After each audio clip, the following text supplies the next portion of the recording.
Bem, amigos, mais uma vez, bom dia, boa tarde, boa noite, sejam muito bem-vindos. Está começando mais um episódio do Presença Digital do Zero, nosso podcast querido, que eu quero falar para você uma coisa, tá? Tem novidade aí, em breve o Presença Digital do Zero vai se transformar, vai ser uma coisa meio X-Men, sei lá, meio Changeman, sabe qual é? Quando o cara... Digimon, fica melhor, vai ser um Digimon, vai se transformar, vai evoluir para Instituto Brasileiro de Presença Digital. E para você que está ouvindo esse podcast, isso é novidade. Isso está fresquinho, quase ninguém sabe. Então guarda esse segredo e aguarda, porque vai ser explosão, vai bombar esse negócio. Comigo aqui presente hoje, senhor Gustavo Alves, que ninguém conhece como Gustavo, senhor Guga Alves, e eu não falei meu nome, eu sou o Gross. É sempre uma alegria estar com vocês. Seja muito bem-vindo, Guga! Fala, galera! Bom dia, boa tarde, boa noite. Nas mídias digitais, hoje em dia, a gente nunca sabe que horas o pessoal vai estar vendo e ouvindo a gente, né?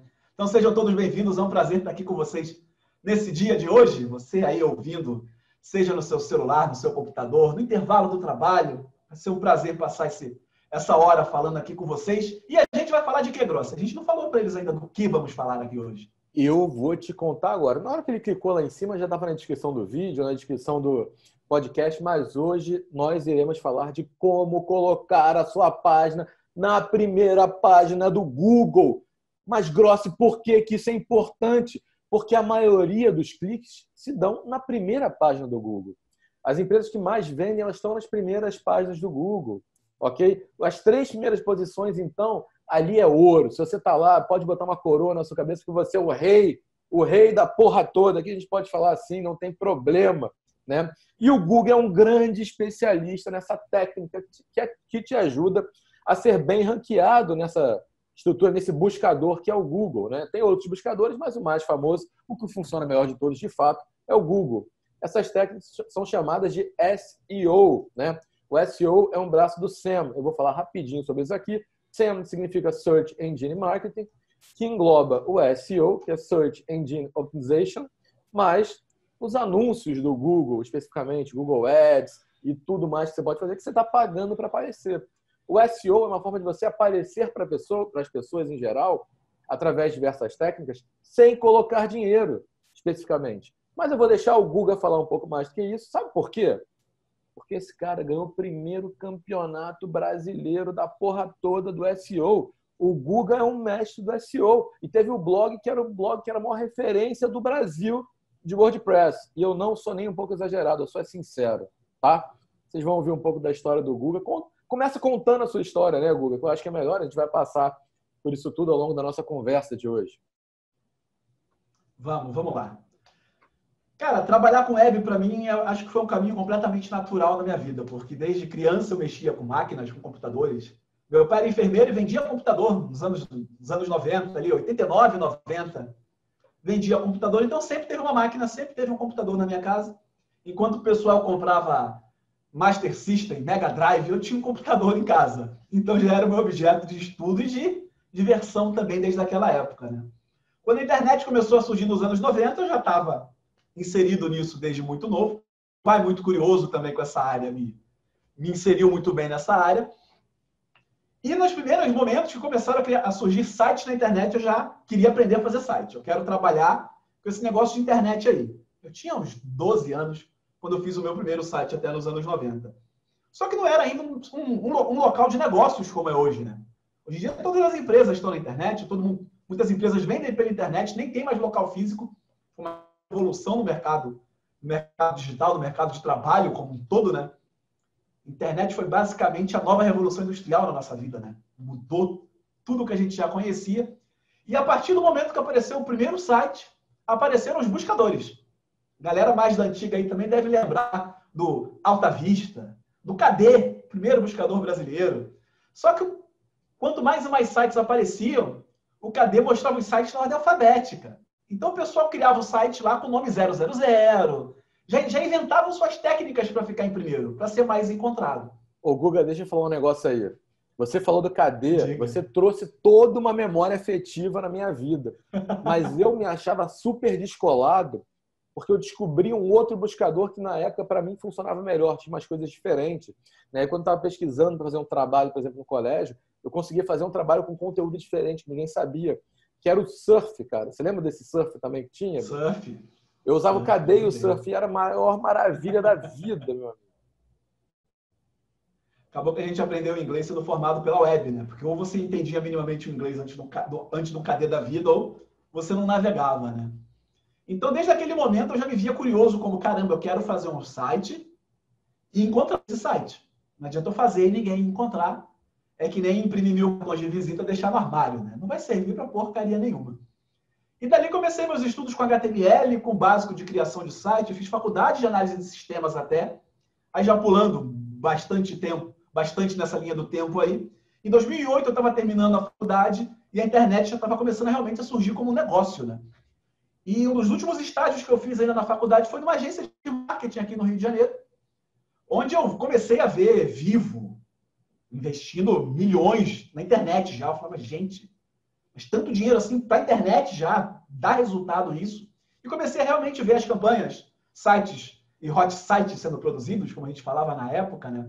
Muitos anúncios já sendo feitos no Google AdWords, que foi a primeira plataforma de anúncios que mais bombou no nosso mercado. E daí eu fui meio que picado pelo mosquitinho do marketing digital. Mudei minha carreira de programação para marketing. Quer dizer, não dá para falar que eu mudei. Eu fiquei no meio do caminho entre os dois porque a tecnologia é o meio para a gente fazer o nosso marketing, né?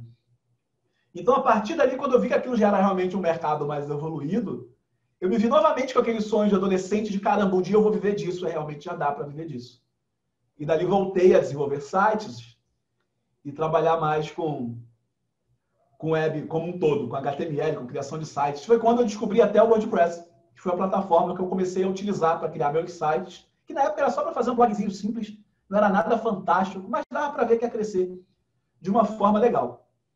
Nessa época surgiu o primeiro desafio brasileiro de SEO, de otimização de sites, feito pela agência Mestre, uma das principais agências de marketing digital, de SEO da época. Na época eles se chamavam Mestre SEO ainda, que eu já lia bastante os conteúdos deles, conversava com o pessoal de lá pelo Twitter, que o Twitter era a rede que mais bombava para comunicação, para essa galera que estava estudando marketing digital. E quando eu vi ali o primeiro desafio brasileiro de SEO, eu falei, cara, eu vou participar, porque na pior das hipóteses eu aprendo. Vou ver o que outras pessoas estão fazendo, vou aprender uma técnica ou outra e ver o quão bom eu estou com esse novo objeto de estudo aí, que nem era o meu ganha-pão do dia a dia. Para minha surpresa, eu ganhei o desafio brasileiro de SEO.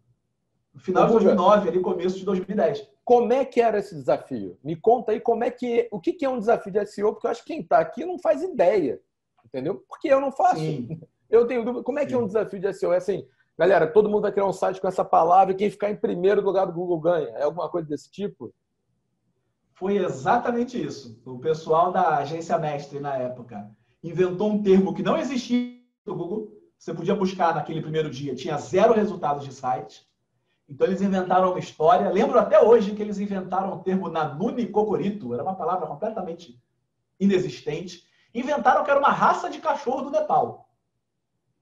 Tinha menor nexo o negócio. Era realmente para ser desafiador. Mas com certeza era baseado em Dragon Ball Z. Eles estavam falando alguma coisa do Kakaroto, juntou com algum outro personagem lá e virou esse cachorro do Nepal aí. Com certeza. Eu sei porque, cara, essa galera toda é nerd e eu me identifico. Esse público eu entendo. Eu sei das inspirações. É capaz de ter vindo do Kakaroto lá do Dragon Ball Z, verdade. Não tinha pensado nisso. Mas criaram esse desafio e quem tivesse na primeira posição do Google daqui a 30 dias depois do início do desafio, era o campeão. Então foi interessante porque todo mundo começou do mesmo terreno, né? Não existia essa palavra. Todo mundo teve que criar um site para essa palavra, para criar artigos sobre isso, criar conteúdo sobre isso e começar a inventar conteúdo da própria cabeça, porque você não tinha nenhuma base verdadeira para criar conteúdos dali. Então, no final de 30 dias, quem tivesse primeiro ganhava. E eu decidi apelar para uma coisa que todo mundo hoje em dia vê que funciona muito bem, que era o humor. Eu estava falando de algo que não existe, então eu podia falar o que eu quisesse. Eu comecei a inventar diferentes mutações daquele cachorro. Inventar que tinha o cachorro-aranha, que tinha o cachorro, sei lá, escalador. E tudo era piada, tudo era zoação, tudo era brincadeira. E como estratégia para me posicionar bem nesse desafio, o que eu fiz? Eu conhecia um blogueiro na época, por ter um site falando sobre criação de blogs e WordPress, e eu comecei a mandar e-mail na cara de pau para essas pessoas falando do desafio.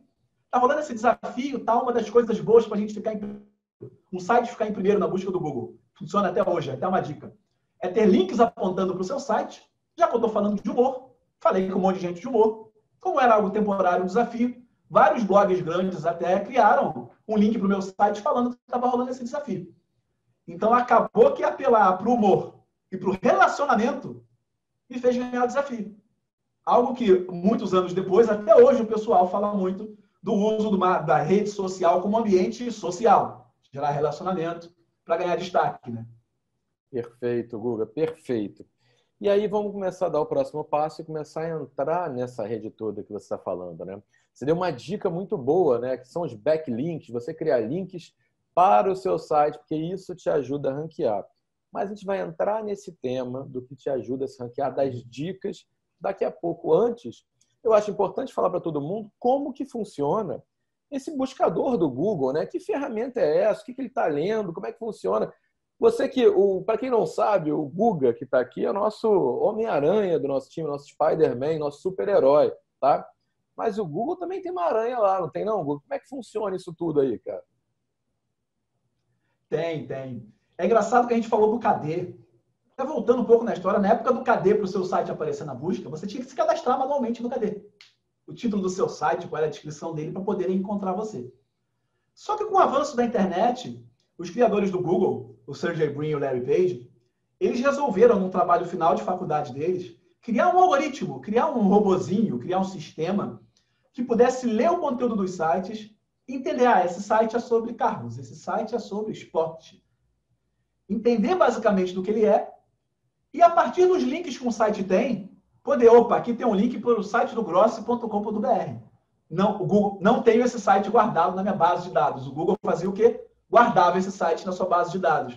Então, eles começaram a já criar um sistema que conseguia entender sobre qual era o conteúdo do seu site e, a partir de links desses sites, navegando por toda a internet e encontrando outros sites e indexando todos eles, salvando todos eles na sua base de dados.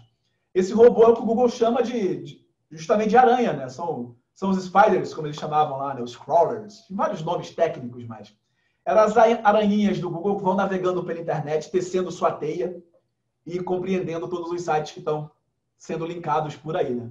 Isso foi no final dos anos 90, até 98, se eu não me engano, esse projeto final deles. Ô, Guga. E daí surgiu o primeiro fator de posicionamento de sites até, que eles chamaram de PageRank, que era o algoritmo do Larry Page, né? Não por ser uma página da web, em que, através da quantidade dos links que você tinha, ele conseguia te dar uma nota de 0 a 10. E isso fazia diferença para ver quem ia aparecer em primeiro ou não. Isso lá no começo, isso já mudou bastante. Uma vez me disseram, né? Não sei se é verdade, mas vou até te perguntar que de repente você deve saber. Que uma das coisas boas também que o Google fez, logo nesse começo, que ele passou na frente do KD, desses outros buscadores todos, foi que antigamente ele tinha que carregar todas as páginas, né? Você cadastrava lá, ele ia carregando todas as páginas. Então, um carregamento muito pesado. E o Google já mostrava a primeira página, enquanto ele deixa lá carregando as outras. Então, você conseguia acessar de uma forma mais rápida. E aí a usabilidade também era melhor. Isso é verdade, Google? É mito? É lenda? Não, de fato. O KD era uma grande lista de sites que, até pela internet ser bem lenta na época, né? A gente está falando dos primórdios aí da internet, realmente demorava bastante para carregar. O Google, como conseguiu fazer esse PageRank, esse sistema deles para determinar a posição, ele facilmente entendia, você pesquisou sobre robótica, esses são os 10 sites mais relevantes sobre isso. Te mostrava os 10 primeiros resultados. Se você quisesse ir navegando e vendo mais e mais resultados, ele sempre teve a paginação que ele mostra lá embaixo hoje em dia, né? Mas no começo da internet era legal até, Grossi, porque você queria ver os outros sites. Hoje em dia, se a gente muda a nossa busca e quer ver quer procurar de novo, né? A gente não fica mais navegando que nem um louco pelas páginas. Olha, eu confesso para você que eu acho que, na verdade, ninguém olha para as outras páginas. Quando que eu olhava? Vou ser sincero, tá? Eu vou jogar aberto para todo mundo aqui. Só quando eu fazia trabalho para o colégio ou para a faculdade. Porque aí eu queria pegar um material diferente, porque da primeira página eu sabia que metade da turma era preguiçosa. Então eu ia pegar o texto do primeiro post e ia botar lá todo mundo colar igual daquele. Eu não, eu olhava mais umas 4 páginas para frente, achava algum texto lá sobre aquilo, colava lá e modificava também as palavras. Eu reescrevia cada parágrafo, né? Na mesma ordem de pensamento, mas eu reescrevia cada parágrafo para não ficar igual. E eu aprendia com isso, né? Mas era só para ficar diferente. O que acontecia várias vezes, chegava lá, tinha os professores também, o aluno achava que o professor não olhava a internet, mas olhava lá, estava todo mundo com conteúdo igual lá, mesma coisa, tudo cópia. Aí chegava, dava uma nota baixa para todo mundo e falava, cara, pelo menos vocês pesquisaram. Vou te dar uma nota pelo seu esforço de ter pesquisado. Pronto. Tá? Aí eu falava, teu conteúdo foi diferente, foi original, porque o professor não olhava até a página 4. Ok? E eu sempre ia mais adiante. Eu me achava malandrão nessa época. Mas a verdade é que todo mundo, a gente quer vida fácil, né? A gente quer ter resposta da maneira mais simples possível, mais rápida possível. E por isso que a gente não avança tanto. Por isso é muito importante o seu negócio estar nas primeiras páginas. É um desejo de todo mundo. Só que hoje, cada vez é mais difícil, porque tem muito site, tem muita gente gerando conteúdo, tem muita gente gerando conteúdo de qualidade, né?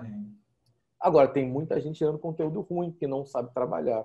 O que as pessoas não percebem é que tem uma série de técnicas que podem te ajudar a alavancar seu negócio. E você quer saber algumas delas, a gente pode falar aqui agora, né? O Guga também, eu vou falar para vocês, né? Eu acho importante, né? O Guga faz parte do nosso time, é um dos maiores especialistas do nosso time, com certeza, de SEO. Ele teve, durante muito tempo, o blog que estava melhor ranqueado de todos, ok? Sobre dicas para o WordPress, que é essa ferramenta que o Guga seguiu carreira, trabalhou no WordPress, que é uma das principais ferramentas de construção de site, se não a principal. Eu acho que até a principal, ok? Do mundo, hoje em dia, e que pode ajudar muita gente a gerar negócio, gerar landing page, tudo aquilo que você precisa para ajudar o seu cliente a converter, o visitante a ser convertido em uma venda, especificamente, né? Mas conta pra gente, Guga, como é que foi essa jornada aí do tudo para o WordPress, um site que fez história, tá, voltou ativa, tá? Há pouco tempo atrás, Guga, recuperou, reformulou, tá bonito de novo, né? Tá super moderninho.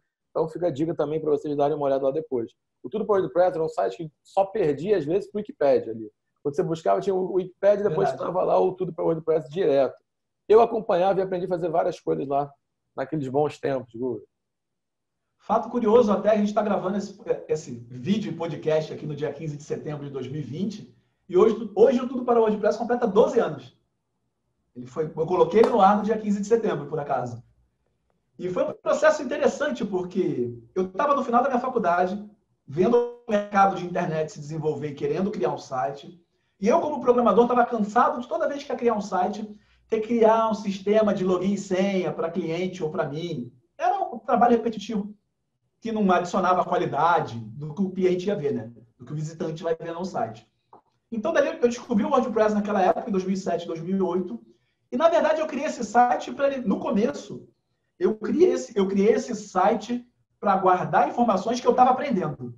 Eu não tinha noção do quão grande ele podia se tornar nos primeiros meses, quando ele estava no ar. Eu aprendia como fazer uma coisinha e colocava, não tem muito conteúdo em português sobre isso, lá na época, em 2008, como fazer não sei o que lá. Eu criava um artigo no meu site para mim, como fazer não sei o que lá. De uma forma explicada bem didática, bem simples, porque eu sabia que eu ia esquecer depois. Você aprender 10 coisas de uma vez, você não vai lembrar de todas. É mais difícil. Então, ao invés de fazer notas pessoais só, eu resolvi criar um site. Porque qualquer pessoa que pesquisasse aquilo poderia encontrá-lo um dia. Vai que ele aparece bem no Google, né? Que meu pensamento inicial, né? Só que naquela época não tinha muito site falando sobre isso. E nem tinha site que criava tanto conteúdo sobre esse assunto toda semana. Eu vou pegar então, esse meu site gancho rapidamente daí. foi parar nas primeiras posições. Ô, Guga, eu vou pegar esse gancho daí, desculpa te interromper, só para falar uma coisa, né? Eu acho importante pontuar. Para você ser bem ranqueado no Google, a primeira estratégia, que é fundamental para todo mundo que está aqui, é gerar um bom conteúdo. Então, o que quer dizer isso na prática, Grossi? Você tem que ter um blog, ok? Um blog é a melhor ferramenta que você pode colocar no seu site para criar conteúdo. E aí segue, por exemplo, o padrão do Google. Olha o que ele falou. Eu colocava lá as coisas que eram importantes eu saber, que eu tinha que lembrar, as perguntas que eu tinha, que eu pesquisava a resposta, eu aprendia, eu botava ali a pergunta e a resposta. A pergunta e a resposta. Era quase, no começo, um diário de estudos, né? É o caderno de estudos, vamos colocar assim. né? Só aquele caderno de estudo. O Guga era o aluno que sentava na primeira fileira e copiava tudo que o professor falava, entendeu? E aí, quando chegava na época da prova, lá todo mundo falava assim, cara, preciso pegar o caderno do Guga para tirar a xerox. Preciso pegar o caderno do Guga para tirar o xerox. É isso. A vida funciona igual a sua sala de aula, sacou? Tem a galera que está na frente, que é o que tem blog, ok? Que está criando conteúdo, que está copiando o que o professor fala, está achando as respostas, anotando tudo, iluminando, botando tudo organizado. E tem a galera do fundão que vai ter que pedir o caderno emprestado para ler. Só que quando eu estou pedindo o caderno do Guga, eu estou me conectando com ele, eu estou devendo um favor para ele, quase. Falo, Guga, muito obrigado, meu amigo, você salvou minha vida naquela prova. Entendeu? As coisas nas redes sociais funcionam de uma maneira muito semelhante, né? E desculpa ter te interrompido, mas eu acho que esse gancho é importante para você seguir falando dessa sua estratégia, dessa sua jornada do blog, né? Mas esse foi um ponto interessante, porque assim como quando a gente cria uma rede social hoje em dia, muitas vezes eu vejo a galera desanimada e falando, mas eu vou publicar, ninguém está vendo. Ninguém vai te notar de começo do zero, do nada. Não é assim. Você tem que começar a criar um terreno, a ter um conteúdo bom e de qualidade para quando te encontrarem, valer a pena te seguir, valer a pena continuar seguindo a sua história e ver o que você está falando. Quando eu criei tudo para o WordPress, eu já estava começando a estudar marketing digital naquela época, eu me tomei como a persona que eu queria atender. O cara que queria entender de tecnologia, que ia criar um site, viu naquela plataforma um lugar legal para criar um site, mas tinha pouco conhecimento sobre ela. Então, tudo que eu estava aprendendo valia a pena compartilhar. Se a gente pensar isso um pouco em qualquer carreira, digamos, um advogado trabalhista. Quando a pessoa procura um advogado trabalhista, que tipo de problemas ela tem? O que leva ela a pesquisar alguma coisa na internet para encontrar um advogado trabalhista e pensar, caramba, esse cara aqui é um bom advogado, é da minha cidade, eu vou ligar para esse telefone. A grande maioria que está procurando alguém está procurando um conteúdo mais básico. Porque se ela já soubesse a resposta, ela já tinha ligado para alguém. Não ia estar procurando, não ia te encontrar. Perfeito. Certo? Perfeito. Então é bom a gente se colocar no lugar do nosso cliente na hora de criar esse conteúdo. Quais as perguntas ele está se fazendo para tentar resolver o problema que ele tem nessa área. Seja um advogado trabalhista, seja o sofá da sala dele que está rasgado, seja o que for. Começa com uma pergunta sempre. E na hora que a gente tem essa pergunta, a gente não procura isso na rede social. A gente não vai no Instagram e no Facebook normalmente. A gente vai no Google. Perfeito, Guga. Perfeito. Excelente, galera. Então, olha mais uma dica aí para vocês, tá? Toda pergunta do seu cliente pode, não quer dizer que deva, mas pode virar um conteúdo para o seu blog, ok? Se você vê que uma pergunta é constante, leva para lá. Tem que virar conteúdo, sim. E as pessoas pesquisam lá, buscam, e aí você tem que entender como essas pessoas buscam também. Mas, Guga, eu vou levar essa conversa para um outro lado agora, depois a gente volta mais no conteúdo, depois a gente vai entrar em várias dicas de hacks. As pessoas estão na moda falar hacks, Guga. Está na moda. Todo mundo hackeando tudo, hackeando isso, hackeando aquilo. Está na moda, vou botar aqui. Vai ter uns hacks para vocês aí, que na verdade é igual a dicas, tá? Podia ser dicas, só que a gente bota assim para parecer mais importante. Mas vamos botar a vinheta. Vamos criar uma vinheta depois para hacks. Hacks do dia, não sei o que, alguma coisa do tipo assim. Boa. Vai ser um cachorro latino, porque o Rex parece Rex, né? Mas vai dar um jeito, vamos fazer um negócio que vai ficar engraçado, vai ficar bacana. Vocês vão gostar. Se você que está ouvindo isso ou vendo isso aqui, tiver alguma sugestão, manda para a gente aí, beleza? Comenta aqui, é importante saber disso tudo. Mas, Guga, quando você vai programar o site, e isso é uma parte que eu acho que é mais difícil para muita gente que está ouvindo aqui, né? Você tem que ter algum conhecimento, por mais que você consegue aprender muita coisa, fazer muita coisa de forma intuitiva, tá? Tem um guia, às vezes, que é muito básico, mas tem que ter mais um conhecimento. Você tem algumas palavras que você coloca lá, né? Que já vão te ajudar a se ranquear mais. Você vai colocar no código do programa, né? E hoje em dia, até algumas plataformas do próprio WordPress já te pede as palavras que têm a ver com o que você vai comentar lá, para ele colocar nos lugares certos assim, ele já faz alguma coisa meio automatizada. Que antigamente não era assim, né? Você tinha que ir lá botar... escolher mais tags, escolher algumas coisas, né? Tinha algumas coisas que as pessoas botavam lá de... Não lembro se era título ou subtítulo. Eu não falei isso que é importante falar, ok? Eu fiz um curso de SEO em, sei lá, 2012, 2011, algum ano desses que eu não lembro mais, tem bastante tempo, né? Que foi quando eu conheci o Guga, nessa época, em 2011. Hoje, muita gente está falando disso, né? Talvez você nem conheça ainda sobre SEO. Nessa época, o Guga já dava aula, uma grande escola aqui de tecnologia que tem no Rio de Janeiro chamada Infinet, que para quem queria algo prático, algo efetivo, algo de internet, era o melhor local para você aprender. Tá? Porque os outros locais tinha muita teoria, que era interessante, mas não tinha tanta prática. Lá eram as pessoas que estavam no mercado, que estavam executando de fato. Eu sempre admirei o Infinet nessa época toda, né? Não sei como é que está hoje em dia, eu não posso falar muito por causa disso, porque eram pessoas muito práticas, né? Tinha até um... Se você ver isso daqui, ou se você conhecer essa pessoa, tá? Você pode falar para ela que eu recomendei, porque eu sou um cara que sou fã desse senhor chamado Miguel Bispo, que coordenou muito tempo lá essa área de tecnologia, teve com a gente no Hack in Rio. E, cara, eu conheci no Hack in Rio e queria uma grande admiração. Passou muito tempo lá, não sei se o Miguel Bispo ainda está lá no Infinet, mas se você conhece ele, fala para ele que eu falei bem dele aqui, tá bom? Bispo, quero você aqui.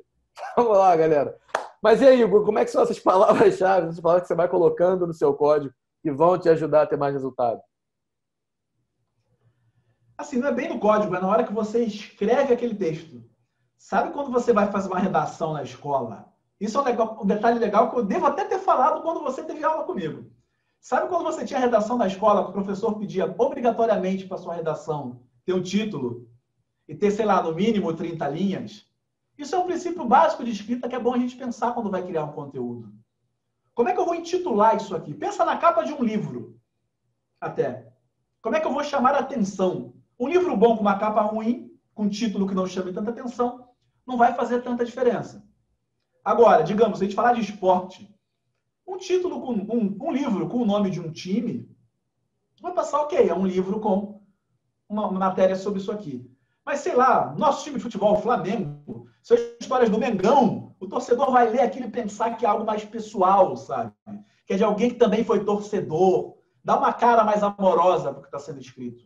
Então, a escolha das palavras Flamengo ou Mengão, de acordo com o objetivo que você quer atingir, faz total diferença. O Google tem até hoje um planejador de palavras-chave, que o pessoal que faz anúncios pagos utiliza bastante. Ele é uma ferramenta muito boa para você ver o volume de busca dessas palavras. Você consegue, por ele, até entender. Será que escrevem... Outro exemplo, se a gente for criar um site de culinária aqui para o Sudeste, será que aqui escrevem mais aipim ou macaxeira? Você consegue, por uma ferramenta dessas, ver o que mais pesquisam. É regional? Aqui no Rio fala mais aipim do que mandioca e macaxeira, até. Vou escrever aipim. É algo mais a nível nacional? Qual é o mais usado? Os três significam a mesma coisa. Mas o como eu vou intitular se comunica diretamente com quem está lendo do outro lado. Perfeito. Se eu escrever da macaxeira para o carioca, talvez não faça tanto efeito. Então, essas palavras são interessantes para ajudar a gente a definir como a gente vai, qual a roupa a gente vai colocar nesse texto, sabe? Qual a forma que a gente vai escrever sobre aquilo. E com essas ferramentas você até consegue ter uma noção. Se você quiser pesquisar mercados de trabalho, coisas assim, você consegue ter uma noção do que pesquisam mais na internet. O advogado, como eu falei antes, o advogado trabalhista. Legal, sou um advogado trabalhista, quero usar a internet para conseguir mais clientes. Mas qual área do direito trabalhista pesquisam mais? O cara que trabalha com isso sabe os processos que ele costuma entrar, o que leva a dar processos, quais os nomes técnicos que isso tem, ou até como popularmente chamam para você explicar o nome técnico depois. Quais desses termos são mais usados? Você vai escrever para o que mais estão procurando, no final das contas.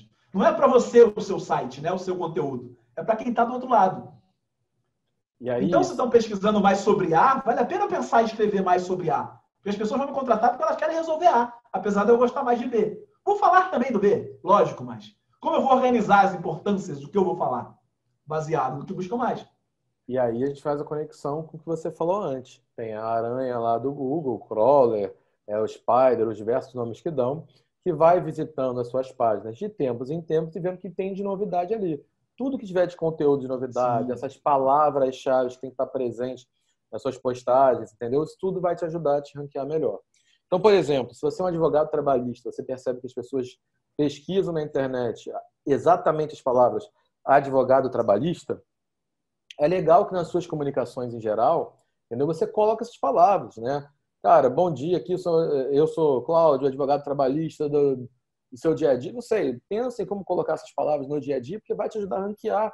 E aí as pessoas, quando botarem lá advogado trabalhista, pelo motivo que for, de repente o seu site vai aparecer ali também, entendeu? E ela vai achar a resposta para alguma dúvida dela. Isso tudo ajuda vocês nesse processo. Ok? Na hora de escrever, muitas vezes a gente fica com essa dúvida, né? Pô, vou escrever advogado trabalhista ou direito trabalhista? O que estão buscando mais? A ferramenta te dá a resposta. Você não precisa julgar, tirar da sua cabeça, né? Porque isso faz a diferença. Na hora que pesquisarem, vão pesquisar vão pesquisar normalmente o que tem um volume de busca muito maior. Às vezes parece bobeira pra gente, mas às vezes 2 termos diferentes assim, um tem 10 vezes mais buscas do que o outro. Você não vai estar escrevendo o que procuram no final das contas. Excelente, Guga. Como é que as pessoas acham essa ferramenta na internet, Guga? Porque aqui, assim, a gente mostra o pau e mata a cobra. Isso aí. Se você pesquisar no próprio Google, planejador de palavras-chave, você encontra a ferramenta do próprio Google para isso. E tem também o Google Trends, que também é interessante. Muito bom. Muito Google bom. Trends, você pode ter uma noção de em que período do ano estão tendo mais ou menos volumes de busca.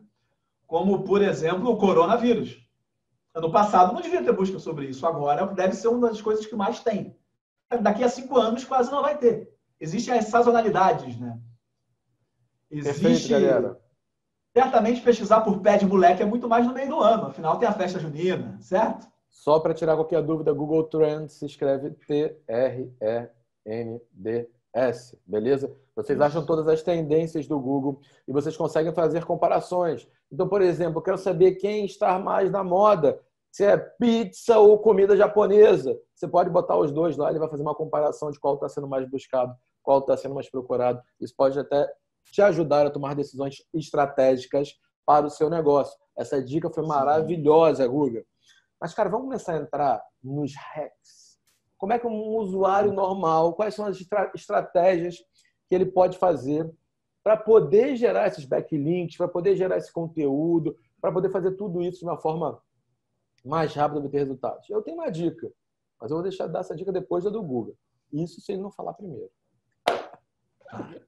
Vamos lá, tem algumas coisas que eu andei lendo até, eu tenho lido bastante sobre o tema para me manter atualizado, e é sempre bom a gente citar o que tem de mais novo também, né? No final de 2019, saiu um PDF no site do Google falando um pouco de como eles pensam para ver a qualidade do conteúdo da busca, certo? Saiu até no blog da Rock Content um artigo sobre isso, que eu vou pedir para o pessoal colocar depois o link para o artigo na descrição do nosso vídeo do YouTube, no nosso podcast lá na descrição, para facilitar o pessoal a encontrar. O Google tenta olhar basicamente, para determinar a qualidade daquele conteúdo, 3 coisas, que são os fatores EAT, que é a sigla em inglês que ele chama. E de expertise, do nível de conhecimento que aquele site mostra ter, A de autoridade e o T da palavra em inglês que significa confiabilidade. Então, nível de conhecimento, autoridade e confiabilidade. Como é que a gente vê a autoridade de um site? A gente, usuário, pensando como uma pessoa, afinal, o robô lá do Google, as aranhas lá, os crawlers do Google, tentam agradar a gente. Para eu achar que um site é uma autoridade num assunto, ele tem que ter uma quantidade boa de artigos de qualidade nesse site. Então, se a gente parar para pensar num site de culinária, por exemplo, me vem aqui na cabeça aquele Tudo Gostoso. Por quê? Tem muito artigo de tudo quanto é receita que eu já busquei por ali. Tem bastante conteúdo interessante por ali. E tem até recomendações das pessoas, nota ou comentário, falando se aquilo é bom ou não. Certo? Então, aquilo já me dá uma visão de, caramba, esse conteúdo é interessante, tem um nível de qualidade bom e uma autoridade muito grande, porque os usuários estão mostrando que isso aqui é interessante. Quando a gente consegue mostrar, ter um conteúdo de qualidade e fazer o marketing corretamente dele, utilizando redes sociais, assessoria de imprensa, todos os meios necessários para fazer marketing que existem hoje em dia, a gente está estimulando as pessoas que veem esse conteúdo, se realmente interessa para elas, compartilhar numa rede social. Se alguém que escreve sobre aquilo e quer citar uma fonte, citar aquele conteúdo com um link em um site dela, citando o conteúdo original que ela viu por aquilo. Então, é muito bom a gente informar as pessoas. Informar e educar são as 3 coisas mais básicas que a gente pode fazer com o nosso conteúdo. Pensar em informar, entreter e ou educar, um dos 3, dependendo de como a gente vai focar em cada artigo, a gente já está potencializando a chance disso acontecer, das pessoas referenciarem isso. E isso entra naquele ponto que eu falei lá no começo, né? Não adianta achar que vai começar bombando, né? Só tem um artigo legal, é interessante, deixa eu ficar de olho. Não é uma referência ainda. Então, as pessoas têm que minimamente, que é uma dica que eu sempre dou para todo mundo que vai começar, planeja como você vai começar e não faz um artigo a cada mês. Já planeja com calma. Já tenha pensado o que você pode escrever, como o direito trabalhista lá que a gente falou. Faz uma pesquisa antes, já pensa em 5, 6 coisas que você possa escrever. Se você pegar essas 5, 6 coisas e fazer perguntas básicas, como o que é, para que serve, onde fica, como eu posso contratar, como eu posso escolher. As perguntas mais básicas, né? Ser aquela criança que pergunta por quê para tudo, né? Você vai começando a pensar em temas que você pode escrever nesses assuntos. E muitas vezes um tema vira 4, 5 artigos.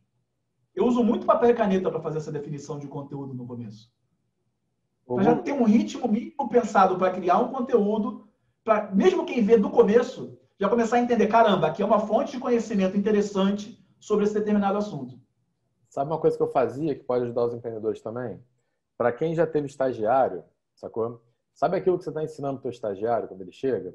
Você tem que fazer a chegada dele no local, você tem que explicar as coisas para ele, como é que funciona, o que vocês fazem, tirar essas dúvidas. Cara, o treinamento do estagiário dá muito conteúdo de qualidade. Dá muito conteúdo de qualidade, cara. Verdade. E com certeza ajuda muito. Eu faço muito na hora de criar, ter ideias disso.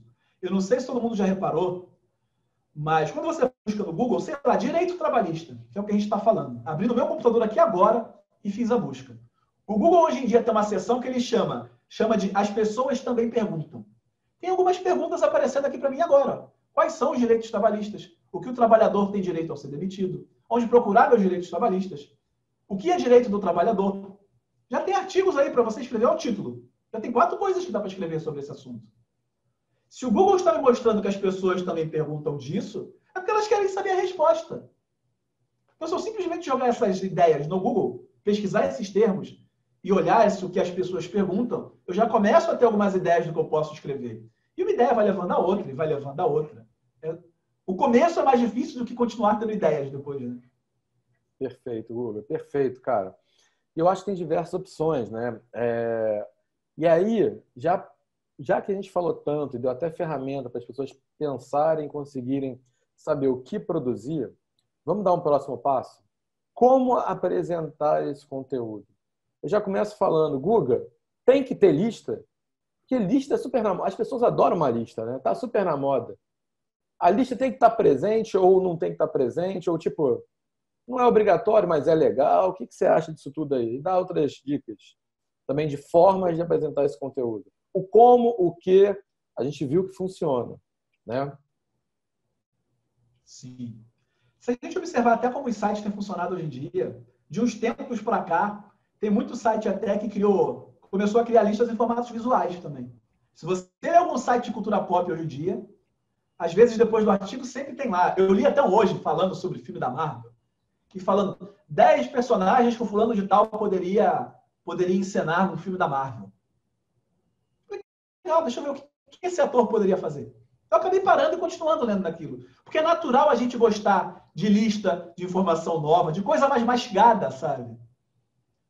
Perfeito. Então, lista é um ponto bem legal da gente fazer lista, usar bastante imagem, referenciar. Muitas vezes fazer só uma curadoria de conteúdos é interessante. 10 artigos interessantes sobre direito trabalhista. Você não tem que escrever um artigo quando você faz algo assim. Você está falando o que você leu e o que as pessoas podem encontrar disso em outros sites que você leu. Elas vão ficar agradecidas a você. E se realmente você compartilhou coisas boas, é normal essas pessoas pensarem, caramba, eu faço direito na faculdade e tal, vou mandar isso aqui para os meus colegas. E mais pessoas serem atingidas por um assunto desses. Se a gente pensar simplesmente em criar um artigo com título lá e um textão gigante, não vai chamar tanta atenção. Então, quanto mais rico o conteúdo for, mais chance de sucesso isso vai ter. E é daí que as redes sociais fazem tanto sucesso. Não é à toa que o Instagram hoje em dia é a rede social que mais faz sucesso, porque ela é totalmente visual. Então, o conteúdo textual é importante para o Google encontrar poder ler o seu conteúdo, afinal, o robozinho, né? Eu brinco que ele é tipo o Demolidor, né? Um super-herói cego, que vai se guiando pelo que dá, né? Pelos seus sentidos ali. O Google só lê texto. Ele não vê as imagens, não vê todo o resto. Mas a gente, usuário, vê. Então, é bom a gente fazer esse balanço de um conteúdo textual bastante rico, mas algo visualmente agradável também para a gente navegar. Muito bom, Guga, muito bom. Outro ponto que eu pensei aqui, vamos ver se funciona, que é uma estratégia também de gerar conteúdo que as pessoas falam que às vezes é muito positivo, né? Aliás, eu vou até contar uma história sobre isso, porque funcionou muito para mim, tá? Eu vejo que está todo mundo utilizando hoje em dia, muita gente utiliza hoje em dia, mas dá para fazer até melhor. Na época da minha startup, lá que eu tinha Instaquadros, né? Não sei se você lembra, a gente tinha um prêmio semanalmente da foto da semana. A gente selecionava algumas fotos lá que as pessoas tinham subido naquela semana, postado nas galerias do nosso site, botava lá a foto e aí a mais votada, né? Ela ganhava um quadro, estava um quadro, dava um prêmio para a pessoa que fosse mais votada, que a gente achava legal. Por quê? E, cara, se aquela foto é a mais votada, todo mundo achar aquela foto a mais linda, eu quero que aquele cliente nosso tenha um quadro com aquela foto, porque todo mundo vai adorar aquele quadro quando vê aquele quadro, aquela foto incrível. E aí gerava desejo também, entendeu? Outras pessoas iam querer comprar um quadro daquela pessoa, a gente criava autoridade, funcionava muito bem. E o que eu vejo sites fazendo? Tem muito site que dá premiação, tipo assim, cara, tem o prêmio tal, tem a lista dos melhores tal, e aí a pessoa cria um link e depois fala, cara, a gente ganhou o prêmio tal, olha que legal aqui, tudo mais, a gente foi eleito, uma disputa tal, com os votos tal. E quando eles criam essas eleições, né, eles recebem muitos acessos, e são as pessoas que estão ali votando, recomendando, indicando, ok? Depois, quando ele posta o vencedor, muitas vezes o vencedor, quando tem um site, ele faz um post também no blog dele. Então, ele ganha muito acesso e ganha backlink também para ele, ganha links direcionando. Que, aliás, quando você falar disso, o que você acha disso também, Guga? No Instaquadros funcionou muito bem. Tá? A gente não falou sobre uma coisa. O site mais acessado, ele também é melhor ranqueado. Né? A gente não falou sobre isso. Acho que é importante comentar, porque esse é um outro fator também que ajuda a ranquear. Ou é mito? Diga lá, Guga Alves. Isso é um fator indireto, porque o site mais acessado, naturalmente, vão ter mais pessoas vendo e mais pessoas falando sobre ele. Então, naturalmente, mais pessoas vão compartilhar sobre aquilo e criar links para ele, certo? Então, é natural que ele se posicione de uma forma melhor. Se ele for mais acessado e ninguém falar dele, com o passar do tempo, ele perde a relevância e não vai ser tão bem posicionado no Google. Né? O Google olha muito a qualidade do conteúdo que você criou, mas ele tem um peso muito forte a quantidade de links apontando para o seu site, para esse seu artigo. Então, essa estratégia que você falou, por exemplo, de pegar algo que está na moda, pegar algo que está bombando, cria aquele medo de perder nas pessoas, elas querem falar daquilo porque está bombando, porque está na moda, porque está no momento, né? E estimula fazerem isso. Isso é uma estratégia que de vez em quando eu faço como teste nas minhas redes sociais até. Pegar um seriado que está bombando no Netflix e fazer um artigo relacionado. Isso sempre traz uma atenção legal, porque até o próprio Grossi que está aqui, uma vez ele veio falar comigo porque estreou um seriado lá no Netflix sobre basquete, né? Sobre a história do Chicago Bulls, do Michael Jordan e tal. No mesmo dia eu fiz um artigo de marketing com basquete. Tinha jogadores de basquete na imagem. Quem gosta de basquete está assistindo essa série no momento. E eu falei de planejamento.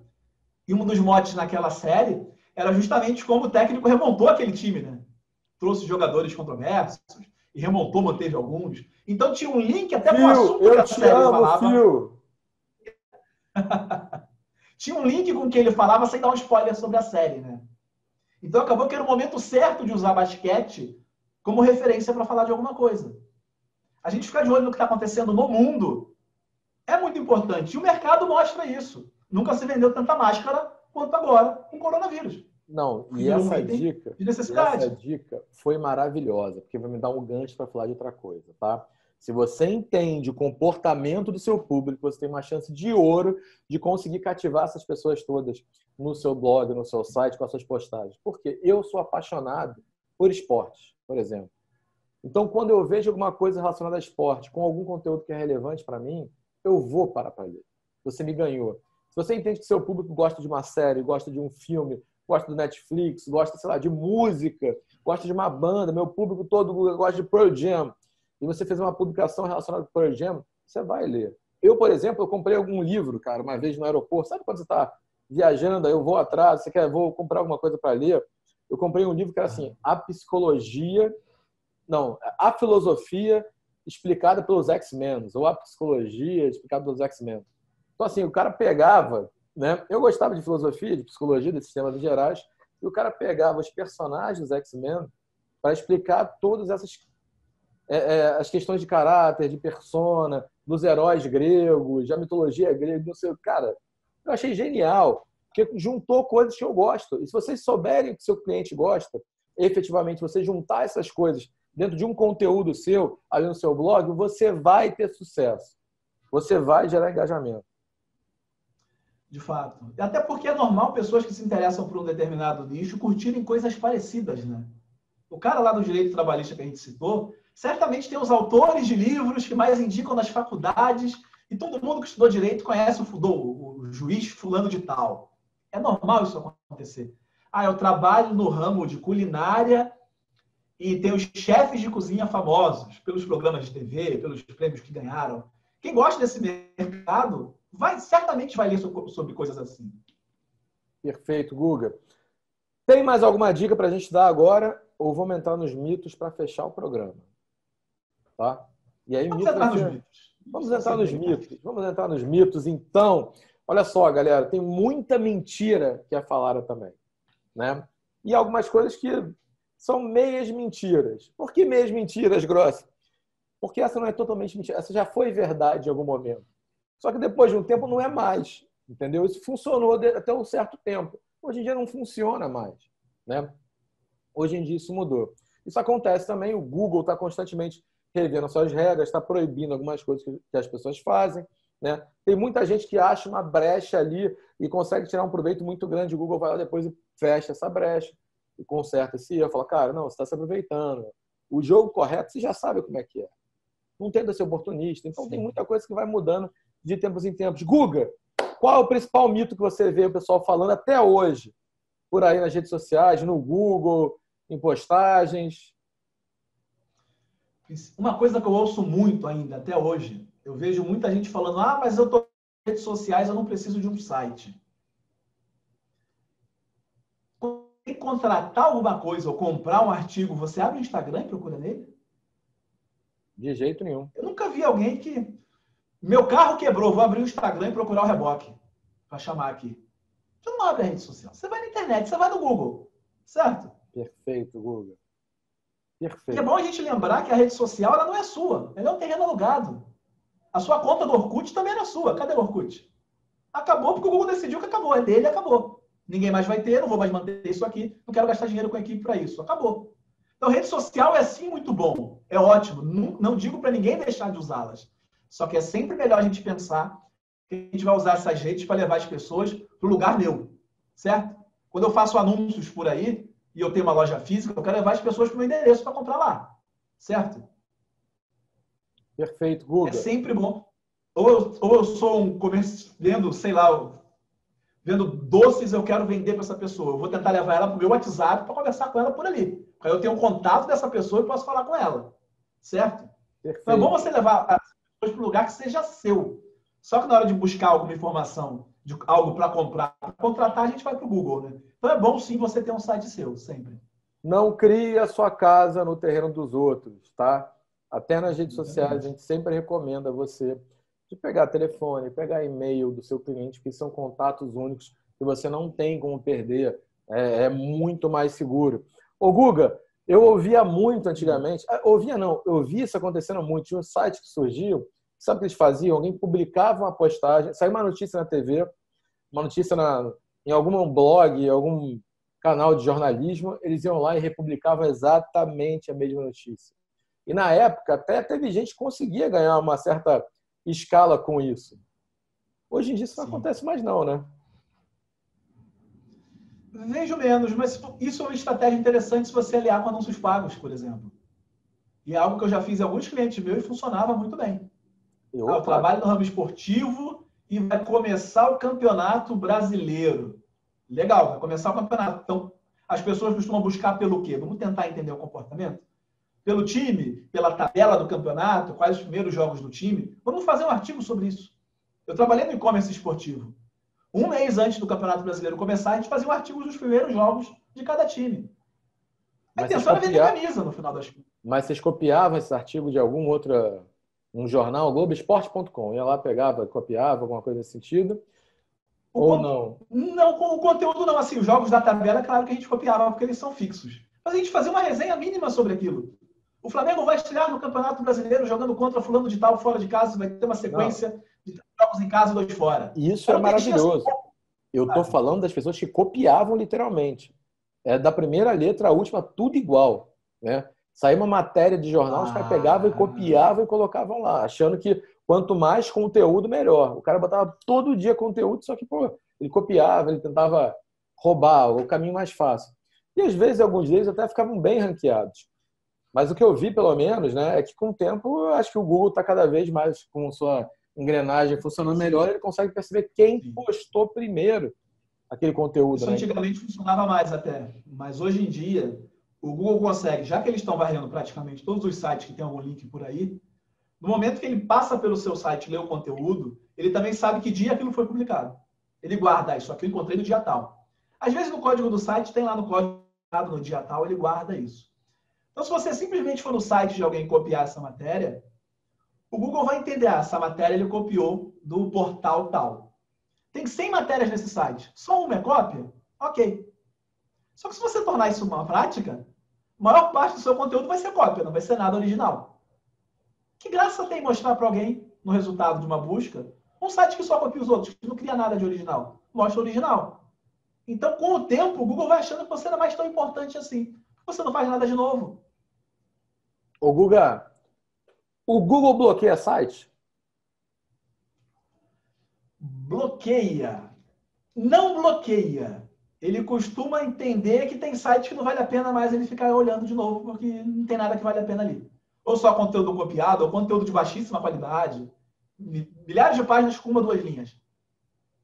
Para que alguém vai querer ver isso, sabe? Então ele começa a entender se vale a pena ou não ele perder tempo lendo alguns sites ou não. E é nessa hora que ele vê, é muita cópia, muito conteúdo ruim, não tem nada que vale a pena. Ele começa uma vez por mês eu vou passar aqui, uma vez por ano eu vou passar aqui. Até que ele meio que larga de mão. Olha aí, galera. Não digo que ele bloqueia, mas você perde a importância.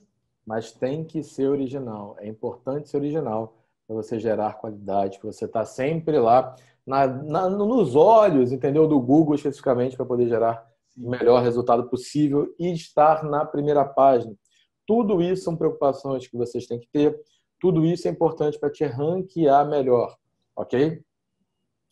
Considerações finais. Senhor Guga, Spider-Man. Considerações finais, vamos lá. É bom o pessoal sempre lembrar que quantidade não é qualidade, certo? Não é só sair fazendo um monte. Pensa numa qualidade mínima do que você vai fazer.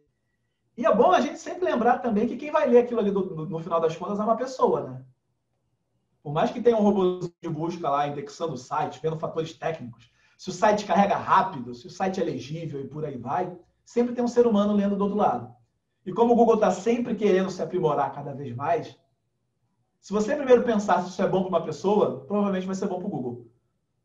Não dá para cair naquela que eu ainda ouço muita gente no SEO às vezes falando, mas o meu site podia ser meio segundo mais rápido. Não está lento já é um primeiro ponto bom. Ela carrega em 3 segundos, você carregar em 2,5. Mas 3 segundos não é uma velocidade ótima. Carrega bem. Você está levando 20 segundos para carregar um site, é um absurdo, óbvio. Mas não ficar só nesse detalhismo técnico, sabe? Muitas vezes o pessoal se preocupa tanto com o detalhe técnico que não atende a pessoa que vai ler aquilo. E olha só, tudo isso tem que estar na cabeça de vocês, mesmo que vocês não queiram executar, para vocês saberem cobrar as pessoas. Aqui no Presença Digital do Zero, Exato. Que futuramente vai virar IBPD, Instituto Brasileiro de Presença Digital. É sempre importante, a gente sempre fala que você precisa saber fazer, até mesmo para saber cobrar. Então, assina o canal, fique com a gente, que sempre vai ter conteúdo bom, você vai poder evoluir. Ou então, você tem uma outra opção também, você pode ligar o jornal e ficar vendo de graça. Se você acha que buraco na rua, crime, bala perdida vai te ajudar a vender mais, siga bem. Um bom dia, boa tarde, boa noite a todos vocês. E não perde não, porque na próxima vai ser ainda mais especial.